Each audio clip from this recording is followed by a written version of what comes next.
ನಮಸ್ಕಾರ ಎಲ್ರಿಗೂ. ನಾನು ನಿಮ್ಮ Supreetha. Welcome to Dhatri dream. ಈಗ ನಕ್ಷತ್ರಗಳ ಸೀರೀಸಲ್ಲಿ 17ನೆಯ ನಕ್ಷತ್ರ ಅನುರಾಧ ನಕ್ಷತ್ರದ ಬಗ್ಗೆ ತಿಳಿದುಕೊಳ್ಳುವ. ಈ ಅನುರಾಧ ನಕ್ಷತ್ರ ಕಾಲಚಕ್ರದಲ್ಲಿ 8ನೇ ಮನೆ ಆಗಿರ್ತಕ್ಕಂಥ ವೃಶ್ಚಿಕ ರಾಶಿಯಲ್ಲಿ ಬರುತ್ತೆ. ವೃಶ್ಚಿಕ ರಾಶಿಯಲ್ಲಿ ಟೋಟಲ್ ಆಗಿ 3 ನಕ್ಷತ್ರ ಬರುತ್ತೆ.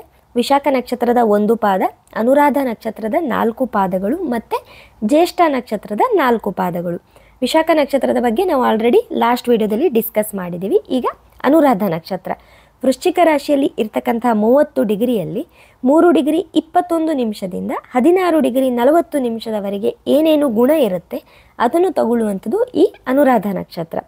ಯಾರು ಒಂದು ವೃಶ್ಚಿಕ ರಾಶಿಯಲ್ಲಿ ಜನಿಸಿರ್ತೀರ, ನಿಮ್ಮ ಜಾತಕದಲ್ಲಿ ಚಂದ್ರ 3 ಡಿಗ್ರಿ 21 ನಿಮಿಷದಿಂದ 16 ಡಿಗ್ರಿ 40 ನಿಮಿಷದ ಒಳಗಡೆ ಇದ್ದರೆ ನಿಮ್ಮ ಒಂದು ಜನ್ಮ ನಕ್ಷತ್ರ ಅನುರಾಧ ನಕ್ಷತ್ರ ಆಗಿರುತ್ತೆ ಅನ್ನೋದೇ ಇದರ ಅರ್ಥ. ಈ ನಕ್ಷತ್ರವನ್ನು ಆಳ್ವಿಕೆ ಮಾಡ್ತಕ್ಕಂಥದ್ದು ಶನಿ ಗ್ರಹ. ಈ ಅನುರಾಧ ನಕ್ಷತ್ರದವರು ತುಂಬ ಎಮೋಷ್ನಲ್ ಮತ್ತು ಹೈಲಿ ಅಟ್ಯಾಚ್ಡ್ ಪೀಪಲ್. ಈ ಕರ್ಕಾಟಕ ರಾಶಿಯವರು ಮತ್ತು ತುಲಾ ರಾಶಿಯವರು ಕೂಡ ತುಂಬ ಎಮೋಷ್ನಲ್ ಪೀಪಲ್. ಇವರಿಗೂ ಮತ್ತು ಈ ಅನುರಾಧ ನಕ್ಷತ್ರದವರಿಗೂ ವ್ಯತ್ಯಾಸ ಇದೆ. ಇಲ್ಲಿ ವೃಶ್ಚಿಕ ರಾಶಿಯಲ್ಲಿ ಚಂದ್ರ ನೀಚನಾಗ್ತಾನೆ. ಆದ್ದರಿಂದ ಇವರು ತಮ್ಮ ಎಮೋಷ್ನಲ್ ಫೀಲಿಂಗ್ಸ್ನೆಲ್ಲ ಕೋಪದ ಮೂಲಕ ತೋರಿಸ್ತಾರೆ. ಇವರಿಗೆ ಯಾರನ್ನು ಕಂಡ್ರೆ ಹೆಚ್ಚು ಇಷ್ಟ ಇರುತ್ತೆ ಅವರ ಜೊತೆಗೆ ಜಗಳ ಆಡುವುದು, ಅವರ ಮೇಲೆ ಹೆಚ್ಚು ಕೂಗಾಡುವುದು, ಅವರನ್ನೇ ಜಾಸ್ತಿ ಒಂದು ರೀತಿ ಕಂಟ್ರೋಲ್ ಮಾಡುವುದು, ಈ ಥರ ಒಂದು ರೀತಿ ಅವರ ಫೀಲಿಂಗ್ಸ್ನ ಹೊರಗಡೆ ತೋರಿಸ್ತಾರೆ ಈ ಅನುರಾಧ ನಕ್ಷತ್ರ ವೃಶ್ಚಿಕ ರಾಶಿಯವರು. ನೆಕ್ಸ್ಟ್, ಈ ನಕ್ಷತ್ರದಲ್ಲಿ ಜನಿಸಿದವರು ಕೂಡ ಗೋಲ್ ಓರಿಯೆಂಟೆಡ್. ಅವರಿಗೂ ಸಹ ಲೈಫಲ್ಲಿ ಏನು ಮಾಡಬೇಕು, ಏನು ಸಾಧನೆ ಮಾಡಬೇಕು, ಲೈಫಲ್ಲಿ ಏಮ್ ಏನು ಅನ್ನೋದು ಬಹಳ ಬೇಗನೆ ಒಂದು ಕ್ಲಾರಿಟಿ ಸಿಕ್ಕಿರುತ್ತೆ. ಮತ್ತು ವಿಶಾಖ ನಕ್ಷತ್ರಕ್ಕೂ ಅನುರಾಧ ನಕ್ಷತ್ರಕ್ಕೂ ಒಂದು ವ್ಯತ್ಯಾಸ ಇದೆ. ಈ ವಿಶಾಖ ನಕ್ಷತ್ರದವರಿಗೆ ನಾವು ಏನು ಮಾಡಬೇಕು ಅನ್ನುವಂಥ ಗೋಲ್ ಇರುತ್ತೆ. ಆದರೆ ಅವರು ಆ ಒಂದು ಗೋಲ್ನ ಅಚೀವ್ ಮಾಡಬೇಕಾದ್ರೆ ಯಾವ ದಾರಿಯಲ್ಲಿ ಹೋಗಬೇಕು ಅನ್ನುವಂಥ ಕ್ಲಾರಿಟಿ ವಿಶಾಖ ನಕ್ಷತ್ರದವರಿಗೆ ಇರಲ್ಲ. ಆದರೆ ಅನುರಾಧ ನಕ್ಷತ್ರದವರಿಗೆ ಅವರ ಒಂದು ಗೋಲ್ನ ರೀಚ್ ಮಾಡಲಿಕ್ಕೆ ಯಾವ ದಾರಿಯಲ್ಲಿ ಹೋಗಬೇಕು ಅನ್ನುವಂಥ ಒಂದು ಮಾಹಿತಿ ಬಹಳ ಬೇಗನೆ ಸಿಕ್ಕಿರುತ್ತೆ. ಇದೇ ವಿಶಾಖ ನಕ್ಷತ್ರ ಮತ್ತು ಅನುರಾಧ ನಕ್ಷತ್ರಕ್ಕೆ ಇರ್ತಕ್ಕಂಥ ಒಂದು ವ್ಯತ್ಯಾಸ. ಈ ನಕ್ಷತ್ರದವರಿಗೆ ನಾಯಕತ್ವ ಗುಣ ಇರುತ್ತೆ. ಯಾವುದೇ ಕೆಲಸ ಮಾಡಿದರೂ ಅಚ್ಚುಕಟ್ಟಾಗಿ ಮಾಡ್ತಾರೆ. ಆಫೀಸ್ ಕೆಲಸ ಆಗಿರ್ಬೋದು, ಅಡುಗೆ ಕೆಲಸ ಆಗಿರ್ಬೋದು, ಬಿಸ್ನೆಸ್ ಆಗಿರ್ಬೋದು, ಯಾವುದೇ ಇರಲಿ ಅದು ತುಂಬ ನೀಟಾಗಿ ಇರಬೇಕು, ಅಚ್ಚುಕಟ್ಟಾಗಿ ಇರಬೇಕು, ಯಾವುದೇ ಲೋಪದೋಷ ಇಲ್ಲದೆ ಆ ರೀತಿ ನಾಯಕತ್ವ ವಹಿಸಿ ಯಾವುದೇ ಕೆಲಸ ಕೊಟ್ಟರೂ ಸಹ ಚೆನ್ನಾಗಿ ನಿಭಾಯಿಸ್ತಕ್ಕಂಥ ಗುಣ ಇರುತ್ತೆ. ನೆಕ್ಸ್ಟ್, ಅನುರಾಧ ನಕ್ಷತ್ರ ವೃಶ್ಚಿಕ ರಾಶಿಯಲ್ಲಿ ಬರುತ್ತೆ. ವೃಶ್ಚಿಕ ರಾಶಿ ಅನ್ನೋದು ಕಾಲಚಕ್ರದಲ್ಲಿ 8ನೇ ಮನೆ. 8ನೇ ಮನೆ ಅನ್ನೋದು ಒಬ್ಬ ಮನುಷ್ಯನ ಆಯುಷ್ಯ ಸ್ಥಾನ, ಆಯುಷ್ಯವನ್ನು ತೋರಿಸ್ತಕ್ಕಂಥ ಮನೆ. ಈ ನಕ್ಷತ್ರಕ್ಕೆ ಅಧಿಪತಿಯಾಗಿರ್ತಕ್ಕಂಥ ಶನಿ ಕೂಡ ಜ್ಯೋತಿಷ್ಯದಲ್ಲಿ 8ನೇ ಮನೆಗೆ ಕಾರಕ ಗ್ರಹ. ಆದ್ದರಿಂದ ಇಲ್ಲಿ ಅನುರಾಧ ನಕ್ಷತ್ರದಲ್ಲಿ ಅಂದರೆ ವೃಶ್ಚಿಕ ರಾಶಿಯಲ್ಲಿ ಜನಿಸಿದವರಿಗೆ ಆಯಸ್ಸು ಕೊಡುವಂಥ ಉದ್ದೇಶದಿಂದ ದೇವರು ಇಲ್ಲಿ ಶನಿಯ ಒಂದು ಶಕ್ತಿಯನ್ನು ಕೊಟ್ಟಿದ್ದಾನೆ ಅಂತ ಹೇಳ್ಬೋದು. ಇನ್ ಕೇಸ್ ಇಲ್ಲಿ ಶನಿಯ ಶಕ್ತಿ ಇಲ್ಲದೆ ಹೋಗಿದರೆ ಕಾಲಚಕ್ರದಲ್ಲಿ 8ನೇ ಮನೆ ಆಯುಷ್ಯ ಸ್ಥಾನ ಆಗಿರುವುದರಿಂದ ಬೇರೆ ಗ್ರಹಗಳು ಬಂದಾಗ ಸಾಮಾನ್ಯವಾಗಿ ಅಲ್ಪ ಆಯುಷ್ಯ ಆಗಿರುವಂಥ ಸಾಧ್ಯತೆ ಇರ್ತಾ ಇತ್ತು. ಯಾರೋ ಒಂದು ವೃಶ್ಚಿಕ ರಾಶಿಯಲ್ಲಿ ಜನಿಸಿರ್ತಾರೆ, ಅವರಿಗೆಲ್ಲ ಅಲ್ಪ ಆಯುಷ್ಯ ಇರುವಂಥ ಸಮಯ ಬಂದಿರುವುದು. ಆದ್ದರಿಂದ ಅದನ್ನು ತಪ್ಪಿಸುವ ಉದ್ದೇಶದಿಂದ ಭಗವಂತ ಆಯುಷ್ಯ ಅಭಿವೃದ್ಧಿಗೋಸ್ಕರ ಶನಿಯ ಶಕ್ತಿಯನ್ನು ಅನುರಾಧ ನಕ್ಷತ್ರದ ಮೂಲಕ ವೃಶ್ಚಿಕ ರಾಶಿಗೆ ನೀಡಿದ್ದಾನೆ ಅಂತಲೇ ಹೇಳ್ಬಹುದು. ಹಾಗೆ ಇನ್ನೊಂದು ಏನಂದರೆ, ಈ ವೃಶ್ಚಿಕ ರಾಶಿಯಲ್ಲಿ ಚಂದ್ರ ನೀಚನಾಗ್ತಾನೆ. ವೃಶ್ಚಿಕ ರಾಶಿಯಲ್ಲಿ ಯಾರು ಜನಿಸಿರ್ತಾರೆ ಅವರಿಗೆಲ್ಲರಿಗೂ ಕೂಡ ಚಂದ್ರ ನೀಚ ಅಂತ ಅರ್ಥ. ಚಂದ್ರ ನಮ್ಮ ಮನಸ್ಸಿಗೆ ಕಾರಕವಾಗಿರುವಂತಹ ಗ್ರಹ. ಚಂದ್ರ ನೀಚನಾಗಿರುವ ಕಾರಣ ಈ ವೃಶ್ಚಿಕ ರಾಶಿಯಲ್ಲಿ ಜನಿಸಿದವರೆಲ್ಲ ಕೆಟ್ಟ ಯೋಚನೆ, ನೆಗೆಟಿವ್ ಥಿಂಕಿಂಗ್, ಕೆಟ್ಟ ಕೆಲಸ, ಬರೀ ಇಂಥ ಕೆಲಸಗಳಲ್ಲೇ ಇರಬೇಕಾಗಿತ್ತು ಒಂದು ವೇಳೆ ಇಲ್ಲಿ ಶನಿ ಗ್ರಹದ ಒಂದು ಶಕ್ತಿ ಇಲ್ಲದೇ ಇದ್ದಿದ್ರೆ. ಮತ್ತು ಗುರುವಿನ ಶಕ್ತಿ ಕೂಡ ವಿಶಾಖ ನಕ್ಷತ್ರದ ಮೂಲಕ ಭಗವಂತ ಇಲ್ಲಿ ಗುರುವಿನ ಶಕ್ತಿಯನ್ನು ಕೂಡ ವೃಶ್ಚಿಕ ರಾಶಿಗೆ ನೀಡಿದ್ದಾನೆ.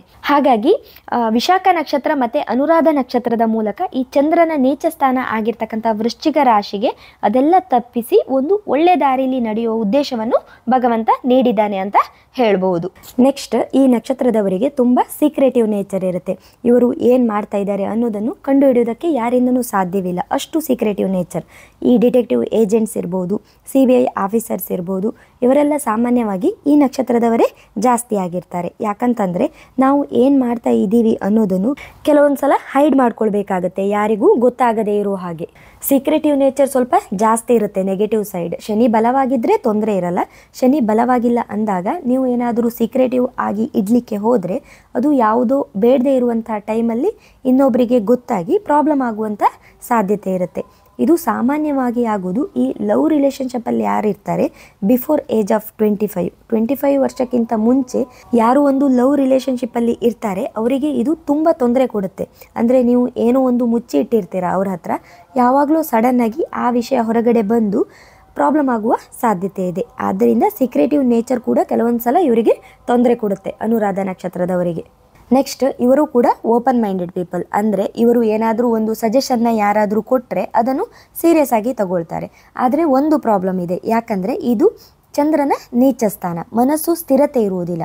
ಈಗ ಒಬ್ಬರು ಏನಾದರೂ ಒಂದು ಸಜೆಷನ್ ಕೊಡ್ತಾರೆ, ನೀವು ಮಾಡ್ತಾ ಇರೋ ಕೆಲಸದಲ್ಲಿ ಈ ಥರ ಮಾಡಿ ಹೀಗೆ ಇಂಪ್ರೂವ್ಮೆಂಟ್ ಆಗುತ್ತೆ ಅಂತ. ಆದರೆ ಇನ್ನೊಬ್ಬರು ನಿಮಗೆ ಪರಿಚಯ ಇರುವವರು ಈ ಥರ ಮಾಡಬೇಡ, ಹೀಗಾಗಲ್ಲ, ನೀನು ಈ ಥರ ಕೆಲಸ ಮಾಡಿದರೆ ನಿನಗೆ ಮುಂದೆ ಪ್ರಾಬ್ಲಮ್ ಆಗುತ್ತೆ, ಈ ಥರ ಹೇಳಿದಾಗ ಅವರಿಗೆ ಯಾವುದು ಸರಿ ಅಂತ ತೀರ್ಮಾನ ತಗೊಳ್ಳೋದು ಕಷ್ಟ ಆಗುತ್ತೆ ಅನುರಾಧ ನಕ್ಷತ್ರದವರಿಗೆ. ಆದ್ದರಿಂದ ಅವರು ಏನು ಮಾಡ್ತಾರೆ, ಕೆಲವೊಂದು ಸಲ ಇನ್ನೊಬ್ಬರ ಇನ್ಫ್ಲೂಯೆನ್ಸ್ ಬಂತು ಅಂತ ಅಂದರೆ ಅದಕ್ಕೆ ಸ್ಟಿಕ್ ಆಗಿ ಬಿಡ್ತಾರೆ. ಹಳೆ ಇನ್ಸ್ಟ್ರಕ್ಷನ್ ಏನು ಬಂದಿರುತ್ತೋ ಅದರ ಬಗ್ಗೆ ಯೋಚನೆ ಮಾಡಲ್ಲ. ಇದು ಕೆಲವೊಂದು ಸಲ ಇವರಿಗೆ ತೊಂದರೆಗಳನ್ನು ತಂದುಕೊಡುತ್ತೆ. ನೆಕ್ಸ್ಟ್, ಈ ನಕ್ಷತ್ರದವರು ಲೈಫಲ್ಲಿ ತುಂಬ ರಿಯಲಿಸ್ಟಿಕ್ ಆಗಿರ್ತಾರೆ. ಯಾರಾದರೂ ಒಂದು ಥಿಂಗ್ಸ್ ಅಥವಾ ಪ್ರಾಡಕ್ಟ್ಸ್ನ ಎಕ್ಸ್ಪ್ಲೈನ್ ಮಾಡಲಿಕ್ಕೆ ಬಂದರೆ ಇವರು ಅಷ್ಟು ಸುಲಭವಾಗಿ ಅದನ್ನು ನಂಬಲ್ಲ. ಅದನ್ನೆಲ್ಲ ಚೆಕ್ ಮಾಡಿ ಮತ್ತು ಅವರ ಬ್ಯಾಕ್ಗ್ರೌಂಡ್ನ ಚೆಕ್ ಮಾಡಿ ನಿಜವಾಗ್ಲೂ ಹೇಗೆ ಮಾಡಿದ್ದಾರೆ, ಇದನ್ನು ಪ್ರಾಡಕ್ಟ್ ಹೇಗೆ ವರ್ಕ್ ಆಗುತ್ತೆ ಇದನ್ನೆಲ್ಲ ತಿಳ್ಕೊಂಡು ಅದಾದಮೇಲೆ ಒಬ್ಬ ವ್ಯಕ್ತಿನ ನಂಬೋದು. ಆದ್ದರಿಂದ ಇವರು ಯಾವಾಗಲೂ ಈ ಬ್ಯಾಕ್ಗ್ರೌಂಡ್ನ ಚೆಕ್ ಮಾಡ್ತಾ ಇರ್ತಾರೆ ಈ ಅನುರಾಧ ನಕ್ಷತ್ರದವರು. ಸುಮ್ಮನೆ ಯಾರನ್ನು ನಂಬಲ್ಲ. ಸಾಮಾನ್ಯವಾಗಿ ಹೇಳಬೇಕಂತ ಅಂದರೆ ಈ ನಕ್ಷತ್ರದವರ ನಂಬಿಕೆ ಗಳಿಸ್ಕೊಳ್ಳೋದು ತುಂಬ ಕಷ್ಟ. ಯಾಕಂತಂದರೆ ಎಲ್ಲೋ ಒಂದು ಕಡೆ ಸಣ್ಣ ಅನುಮಾನ ಅನ್ನೋದು ಪ್ರತಿಯೊಬ್ಬರ ಮೇಲೂ ಇರುತ್ತೆ ಇವರಿಗೆ. ಆದ್ದರಿಂದ ಈ ಬ್ಯಾಕ್ಗ್ರೌಂಡ್ ವೆರಿಫಿಕೇಷನ್ ಮಾಡಿ ಇವರಿಗೆ ನಂಬಿಕೆ ಬಂದ ನಂತರ ಮಾತ್ರ ಒಬ್ಬ ವ್ಯಕ್ತಿನ ನಂಬುವುದು. ಇದು ಒಂದು ಮುಖ್ಯವಾದಂಥ ಗುಣ ಈ ನಕ್ಷತ್ರದಲ್ಲಿ. ನೆಕ್ಸ್ಟ್, ಈ ನಕ್ಷತ್ರದವರಿಗೆ ಅಕಾಲ್ಟ್ ಸೈನ್ಸ್ ಕಡೆ ಇಂಟ್ರೆಸ್ಟ್ ಇರುತ್ತೆ. ಈ ಆಸ್ಟ್ರಾಲಜಿ ಇರ್ಬೋದು, ಪೂಜೆ ಪುರಸ್ಕಾರ ಮಾಡಿದರೆ ಯಾವ ರೀತಿ ವರ್ಕ್ ಆಗುತ್ತೆ ಅನ್ನೋದಿರ್ಬೋದು, ಅಥವಾ ಮಾಟ ಮಂತ್ರ ವಿದ್ಯೆಗಳಿರುತ್ತೆ. ಈ ಥರದರ ಕಡೆಗೆಲ್ಲ ಹೆಚ್ಚು ಮನಸ್ಸು ಹೋಗುತ್ತೆ. ಇದಕ್ಕೆ ಕಾರಣ ಏನಂದರೆ ಇದು ಕೇತುವಿನ ಮನೆ ಕೂಡ ಈ ವೃಶ್ಚಿಕ ರಾಶಿ ಅನ್ನೋದು. ಈ ಕೇತುವಿನ ಎನರ್ಜಿ ಕೂಡ ಈ ರಾಶಿಗೆ ಇರುವುದರಿಂದ ಇವರಿಗೆ ಕೆಲವೊಂದು ಸಲ ಈ ಅಕಾಲ್ಟ್ ಸೈನ್ಸ್ ಅಥವಾ ಜ್ಯೋತಿಷ್ಯದ ಕಡೆಗೆ ಅವರಿಗೆ ಗೊತ್ತಿಲ್ಲದೆ ಅವರ ಮನಸ್ಸು ಅದರ ಬಗ್ಗೆ ತಿಳ್ಕೊಳ್ತಾ ಹೋಗ್ತಾ ಇರುತ್ತೆ. ನೆಕ್ಸ್ಟ್, ಈ ನಕ್ಷತ್ರದವರಿಗೆ ಲಾಜಿಕಲ್ ಥಿಂಕಿಂಗ್ ತುಂಬ ಚೆನ್ನಾಗಿರುತ್ತೆ.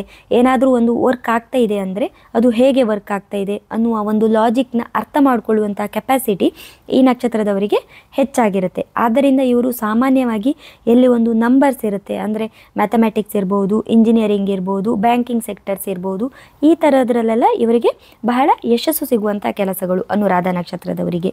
ಯಾಕಂದರೆ ಇದನ್ನೆಲ್ಲ ಅರ್ಥ ಮಾಡ್ಕೊಳ್ಳೋಕ್ಕೆ ಡೀಪ್ ಥಿಂಕಿಂಗ್ ಮತ್ತು ಡೀಪ್ ನಾಲೆಜ್ ಬೇಕು. ಕಾಲಚಕ್ರದಲ್ಲಿ ಇದು 8ನೇ ಮನೆ ಆಗಿರುವ ಕಾರಣ 8ನೇ ಮನೆ ಅನ್ನೋದು ಒಂದು ಸಬ್ಜೆಕ್ಟಲ್ಲಿ ಡೀಪ್ ನಾಲೆಜ್ ಕೊಡುತ್ತೆ. ಆದ್ದರಿಂದ ಇವರು ಈ ಒಂದು ಟೆಕ್ನಾಲಜಿ ಇಂಪ್ರೂವ್ಮೆಂಟ್ಸಲ್ಲಿ ಎಲ್ಲೆಲ್ಲಿ ಒಂದು ನ್ಯೂಮರಿಕಲ್ಸ್ ಬರುತ್ತೆ, ಲೈಕ್ ಬ್ಯಾಂಕಿಂಗ್ ಇರ್ಬೋದು, ಅಥವಾ ಶೇರ್ ಮಾರ್ಕೆಟ್ ಇರ್ಬೋದು, ಅಥವಾ ಮ್ಯಾಥಮೆಟಿಕ್ಸ್, ಬೇರೆ ಇಂಜಿನಿಯರಿಂಗ್ ರಿಲೇಟೆಡ್ ಪ್ರಾಬ್ಲಮ್ಸ್ ಇರ್ಬೋದು, ಈ ಥರದ್ರಲ್ಲೆಲ್ಲ ಇವರಿಗೆ ಹೆಚ್ಚಾಗಿ ಸಕ್ಸಸ್ ಸಿಗುತ್ತೆ. ಹಾಗೆ ಇವರಿಗೆ ಮ್ಯಾನೇಜ್ಮೆಂಟ್ ಲೆವೆಲಲ್ಲೂ ಕೂಡ ತುಂಬ ಚೆನ್ನಾಗಿ ಕೆಲಸ ನಿರ್ವಹಿಸ್ಬೋದು. ಯಾಕಂತಂದರೆ ಇವಾಗ ಮ್ಯಾನೇಜ್ಮೆಂಟ್ ಅನ್ನೋದೇ ಈಗ ಸಣ್ಣ ಕಂಪನಿ ಆಗಲಿ ದೊಡ್ಡ ಕಂಪನಿ ಆಗಲಿ ಅಲ್ಲಿ ಮ್ಯಾನೇಜ್ಮೆಂಟ್ ಅನ್ನೋದು ತುಂಬ ಮುಖ್ಯ ಆಗುತ್ತೆ. ಮ್ಯಾನೇಜ್ಮೆಂಟ್ ಅನ್ನೋದು ಏನೊಂದು ಪಾಲಿಸೀಸ್ ಕೊಡಬೇಕು, ರೂಲ್ಸ್ ರೆಗ್ಯುಲೇಷನ್ನ ಹಾಕಬೇಕು, ಈ ಥರದ್ರಲ್ಲೆಲ್ಲ ಈ ಅನುರಾಧ ನಕ್ಷತ್ರದವರು ತುಂಬ ಚೆನ್ನಾಗಿ ಕೆಲಸ ಮಾಡ್ತಾರೆ. ಅಂದರೆ ಒಂದು ಗ್ರೂಪ್ ಆಫ್ ಪೀಪಲ್ ಇದ್ದಾಗ ಅವರಲ್ಲಿ ಶಿಸ್ತನ್ನು ಯಾವ ಥರ ಮೇಂಟೈನ್ ಮಾಡೋದು ಅನ್ನೋದನ್ನು ಇವರು ಚೆನ್ನಾಗಿ ತಿಳ್ಕೊಂಡಿರ್ತಾರೆ.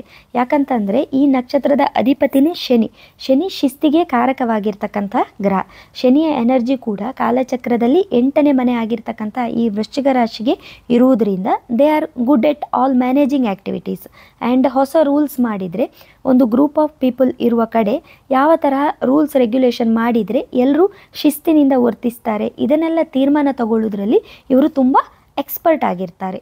ನೆಕ್ಸ್ಟ್, ಈ ನಕ್ಷತ್ರದಲ್ಲಿ ಜನಿಸಿದವರಿಗೆ ಆಲ್ಮೋಸ್ಟ್ ಅವರ ಫಸ್ಟ್ ಹಾಫ್ ಲೈಫಲ್ಲಿ ಹಾರ್ಟ್ ಬ್ರೇಕ್ ಸಿಚುವೇಶನ್ ಅನುಭವಿಸಿರ್ತಾರೆ. ನಾಟ್ ಓನ್ಲಿ ರಿಲೇಷನ್ಶಿಪ್, ಅದು ರಿಲೇಷನ್ಶಿಪ್ ಹಾರ್ಟ್ ಬ್ರೇಕ್ ಆಗಿರ್ಬೋದು, ಅಥವಾ ಮೆಟೀರಿಯಲ್ ಸಕ್ಸಸ್ಸಲ್ಲಿ ಕೂಡ ಆಗಿರ್ಬೋದು. ಅಭಿವೃದ್ಧಿ ಸಿಗುವುದು ಇವರಿಗೆ ಸೆಕೆಂಡ್ ಹಾಫ್ ಲೈಫಲ್ಲಿ. ನೆಕ್ಸ್ಟ್, ಈ ನಕ್ಷತ್ರದಲ್ಲಿ ಜನಿಸಿದವರು ಬೇರೆಯವರಿಗೆ ಹೆಲ್ಪ್ ಮಾಡುವಂಥ ಗುಣ, ಮಾರ್ಗದರ್ಶನ ಮಾಡ್ತಾರೆ, ಬೇರೆಯವರಿಗೆ ಒಳ್ಳೆ ದಾರಿಯನ್ನು ತೋರಿಸ್ತಾರೆ. ಅವರಿಗೆ 108 ಕಷ್ಟ ಇದ್ದರೂ ಇನ್ನೊಬ್ಬರು ಕಷ್ಟ ಅಂದಾಗ ಇಮ್ಮಿಡಿಯೇಟ್ ಆಗಿ ರೆಸ್ಪಾನ್ಸ್ ಮಾಡ್ತಕ್ಕಂಥ ವ್ಯಕ್ತಿಗಳಾಗಿರ್ತಾರೆ ಇವರು. ನೆಕ್ಸ್ಟ್, ಈ ನಕ್ಷತ್ರದವರು ಬಹಳ ಧೈರ್ಯವಂತರಾಗಿರ್ತಾರೆ ಮತ್ತು ಏನು ಮಾಡಬೇಕು ಲೈಫಲ್ಲಿ ಅನ್ನುವಂಥ ಸ್ಪಷ್ಟ ನಿಶ್ಚಯ ಹೊಂದಿರ್ತಾರೆ. ಎಲ್ಲರ ಜೊತೆಗೂ ಉತ್ತಮ ಬಾಂಧವ್ಯ ಸ್ನೇಹವನ್ನು ಉಳಿಸ್ಕೊಳ್ತಾರೆ. ಆಲ್ರೆಡಿ ನಾನು ಹೇಳಿದೆ, ಶನಿ ಈ ನಕ್ಷತ್ರಕ್ಕೆ ಅಧಿಪತಿ ಆಗಿರುವುದರಿಂದ ಕೆಲಸ ಕಾರ್ಯದಲ್ಲಿ ಶ್ರಮ ಮತ್ತು ಶಿಸ್ತಿಗೆ ಹೆಚ್ಚಿನ ಆದ್ಯತೆ ನೀಡ್ತಾರೆ. ಶನಿಯ ಪ್ಲೇಸ್ಮೆಂಟ್ ಜಾತಕದಲ್ಲಿ ನೋಡ್ಕೊಳ್ಬೇಕಾಗುತ್ತೆ. ನೆಕ್ಸ್ಟ್, ಈ ನಕ್ಷತ್ರದವರಿಗೆ ಸಮಟೈಮ್ಸ್ ಏನಾಗುತ್ತೆ ಅಂದರೆ ಇವರು ಕೋಪದಿಂದ ಕೇರ್ ತೋರಿಸ್ತಾರೆ, ಕಾಳಜಿನ ತೋರಿಸ್ತಾರೆ. ಅದು ತಪ್ಪು ತಿಳ್ಕೊಂಡು ನಿಮ್ಮವರೇ, ನಿಮ್ಮ ರಿಲೇಷನ್ ಅವರೇ, ನಿಮ್ಮ ಫ್ಯಾಮಿಲಿಯವರೇ, ಗಂಡ ಇರ್ಬೋದು, ಹೆಂಡತಿ, ಮಕ್ಕಳು ಯಾರು ಕ್ಲೋಸ್ ಇರ್ತಾರೆ ಅವರೇ ನಿಮ್ಮನ್ನು ದೂರ ಮಾಡ್ತಕ್ಕಂತಹ ಸಾಧ್ಯತೆ ಇರುತ್ತೆ. ಇದು ಈ ನಕ್ಷತ್ರಕ್ಕೆ ಇರ್ತಕ್ಕಂಥ ಒಂದು ಡ್ರಾಬ್ಯಾಕ್. ಆದ್ದರಿಂದ ನೀವು ಸಾಧ್ಯವಾದಷ್ಟು ನೀವು ಏನು ಹೇಳಬೇಕು ಅದನ್ನು ನಿಧಾನವಾಗಿ ಅರ್ಥ ಮಾಡಿಸಿದರೆ ಒಳ್ಳೆಯದು. ನೀವೇನಾದರೂ ಕೋಪದಲ್ಲೇ ಮುಂದುವರಿದರೆ ಅದರಿಂದ ಕೊನೆಗೆ ನಿಮಗೆ ತೊಂದರೆ ಆಗ್ಬೋದು. ಹಾಗೆ ಇವರಿಗೆ ಮ್ಯಾರೇಜ್ ಭಾವ, ಕಳತ್ರ ಭಾವ ಆಗಿರ್ತಕ್ಕಂಥ 7ನೇ ಮನೆಗೆ ಏನಾದರೂ ಶನಿ ಮತ್ತು ಕೇತುವಿನ ಒಂದು ಪ್ರಭಾವ ಇದ್ದಲ್ಲಿ ಮ್ಯಾರಿಡ್ ಲೈಫ್ ಅಷ್ಟೊಂದು ಚೆನ್ನಾಗಿರಲ್ಲ ಈ ಅನುರಾಧ ನಕ್ಷತ್ರದವರಿಗೆ. ಜಾತಕ ನೋಡ್ಕೊಳ್ಬೇಕಾಗುತ್ತೆ. ನೆಕ್ಸ್ಟ್, ಈ ನಕ್ಷತ್ರದವರಿಗೆ ಏನೇ ಬಯಸಿದರೂ ಅದು ನಿಧಾನವಾಗಿ ಸಿಗ್ತದೆ. ಶನಿ ಸ್ಲೋ ಮೂಮೆಂಟ್ ಗ್ರಹ, ಸೊ ನಿಮಗೆ ನಿಧಾನವಾಗಿ ಸಿಗ್ತದೆ ಜೀವನದಲ್ಲಿ. ಹಾಗೆ ಶನಿ ಅಧಿಪತಿ ಆಗಿರುವುದರಿಂದ ಸ್ವಲ್ಪ ಕಾಲು ನೋವು ಬರ್ತಕ್ಕಂಥ ಸಾಧ್ಯತೆ ಇರುತ್ತೆ, ಜಾಗ್ರತೆ ವಹಿಸಿ. ಸೊ ಇದಿಷ್ಟು ಅನುರಾಧ ನಕ್ಷತ್ರದ ಬಗ್ಗೆ ಕೆಲವೊಂದು ಸಾಮಾನ್ಯವಾದಂಥ ಗುಣಲಕ್ಷಣಗಳು. ಮುಂದಿನ ವಿಡಿಯೋದಲ್ಲಿ ಇನ್ನೊಂದು ಟಾಪಿಕ್ ಬಗ್ಗೆ ನೋಡುವ. ಎಲ್ರಿಗೂ ಒಳ್ಳೆಯದಾಗಲಿ.